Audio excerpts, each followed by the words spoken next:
नमस्कार, मैं JP Singh Nalanda news 24 में आप सबों का स्वागत करता हूं। आज का मुख्य समाचार है, बिहार विधानसभा चुनाव के मद्देनज़र देखते हुए बिहार के युवा साथी काफ़ी आक्रोश में दिख रहे हैं। केंद्र सरकार और राज्य सरकार के द्वारा युवाओं को रोजगार के नाम पर ठगने का काम कर रहे थे।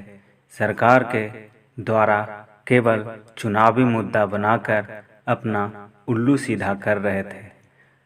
आम आदमी पार्टी के छात्र संगठन छात्र युवा संघर्ष समिति आक्रामक रूप में आकर पटना के इनकम टैक्स गोलंबर पर बिहार में बढ़ती बेरोजगारी के खिलाफ CYSS के संरक्षक हिमांशु कुमार और आम आदमी पार्टी के यूथ विंग महासचिव शाश्वत राय जी के नेतृत्व में केंद्र बिहार में बढ़ती रोजगारी के खिलाफ सरकार को जगाने का काम कर रही है। अगर हमारे वीडियो आप लोगों को अच्छी लगे तो लाइक, कमेंट और ज़्यादा से ज़्यादा शेयर करें।